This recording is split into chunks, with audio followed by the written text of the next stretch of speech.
இன்றே டவுன்லோட் செய்து உங்கள் ஃபேவரட் ஷோக்களை என்ஜாய் பண்ணுங்க. இந்த 6 மாசத்துல அந்த மித்ராவோட கண்டங்கள் எல்லாம் தீந்து அவங்க 2 பேரும் ஒண்ணு சேர்ந்துட்டா 2 பேருக்கும் காதல் மலர்ந்துச்சுன்னா எல்லாரும் ஒண்ணு சேர்ந்துருவாங்க. அதுக்கப்புறம் விவாகரத்தும் வேணாம் ஒண்ணும் வேணான்னு எல்லாரும் ஒண்ணு சேர்ந்துருவாங்க. சொத்துக்காக எதிர்பார்த்துட்டு இருக்க நம்ம மட்டும் பிச்சைதான் எடுக்கணும். அவங்க எல்லாரும் ஒண்ணு சேர்ந்துட்டா நான் கண்ணை முடிக்கிட்டு உட்காந்துகிட்டு இருப்பேனா என்ன? அமைதியா இருக்க குடும்பத்துல ஆட்டம் காட்டுவேன்.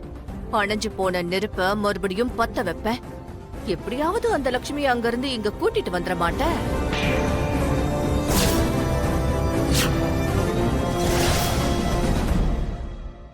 உன்னை இந்த வீட்ல தங்க வைக்கிறதுக்கு எனக்கு சுத்தமா பிடிக்கல. உன்னால மித்ராக்கு எந்த ஆபத்து சூழுமோன்னு எனக்கு ரொம்ப பயமா இருக்கு. உன்னோட காத்து பட்டாலே மித்ராக்கு எந்த மாதிரியான ஆபத்துகள் சூழுன்னு என் மனசுக்குள்ள ரொம்ப பயமா இருக்கு. ஆனா நிலைமை இப்ப எங்களுக்கு சாதகமா இல்ல. கோர்ட்டு, போலீஸ் ஸ்டேஷன் எல்லாம் உனக்கு சாதகமாகி இப்போ வீட்டுக்குள்ள உன்னை உள்ள வர வச்சிருச்சு. எதுவுமே பண்ண முடியாத சூழ்நிலையாலதான் உன்னை இப்ப வீட்டுக்குள்ள வச்சுக்க வேண்டியதா இருக்கு.